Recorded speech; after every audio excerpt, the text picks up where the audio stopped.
Hey everybody, I have a very quick book recommendation for you today. This is a novella called A Short Stay in Hell by Stephen L. Peck. This is from 2009. It's an incredibly short read. It's about 120 pages in paperback format. I read it on an e-reader. It was about 88 pages. I sat down last night to read it just as a little light read, if you will, something to pass the time. And at about 88 pages, it just flew by in about 2 hours and I was completely enthralled. So it's a very unique take. It's as we're in October, there is an existential horror element to this book, though I would describe this more as weird fiction or speculative fiction. I believe the author is very scientifically and philosophically minded or has that sort of background. Um, Almost in a hard science fiction sort of route. But be warned, there is an existential horror element to this novel, so I think it was a little bit appropriate to recommend it to you folks if you'd like to read it. Essentially, what it is about is a character who is a Mormon who dies, goes to hell. He discovers that Mormonism is certainly not the true religion of reality, so he is now in hell. And in his hell, he is in a gigantic, unfathomably large library that contains not only every book ever written, but every book that could be written.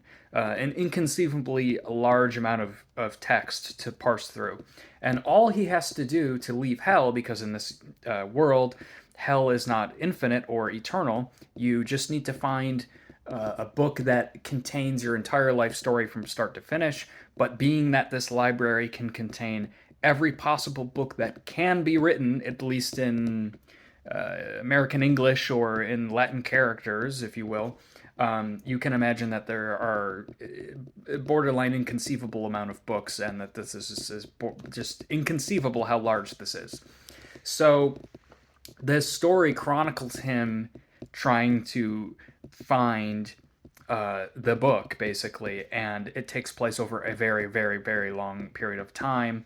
There are some amenities in this hell that are quite nice, like the ability to sleep in a bed, the ability to have whatever type of food that you wish just appear, and things like that. But it's a really interesting novel that trails this one character throughout his time in hell and his journey to find this particular book. And what the story I feel really goes for is perhaps a few different things without getting too much into spoilers, but really digging into deep time.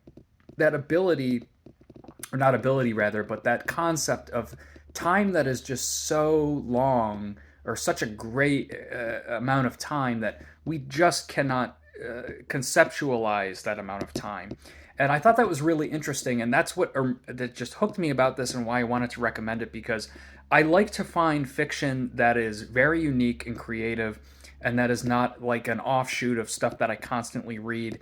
And this book is just so creative and deals with such an interesting concept of hell, and it's just a creative book all the way through that I really recommend it. I could only assign really one negative to the book, that I found the beginning a bit cheesy, a bit goofy. I think that some of the humor used in the beginning didn't quite work for me, and I felt at the very start like maybe this isn't for me, I'll just put it down. But I stuck through it, and it really turns itself around if you find yourself. And that's only like the first 10 to 15 pages of the book, but it is really a fantastic read. Um, uh, Not like much that I've read recently. Again, I need to reiterate that this is extremely creative and just a cool concept, and it can be a little bit funny, a little bit heartwarming and sad, but as I said, existentially horrifying, just grasping with the concept of something that is takes such an incredibly long time that you just can't conceive of how long it takes. So I really like this. I highly recommend it. It's not an expensive book if you'd like to purchase a hard copy or find some other way to get it. Yeah, I really recommend it. Let me know if you've read this, what you think. I don't think it's particularly well known, but I thought that it deals with hell and some existential concepts that would be appropriate for October. So I'll be back with something else. Peace out. I hope you're all having a great October. See you later.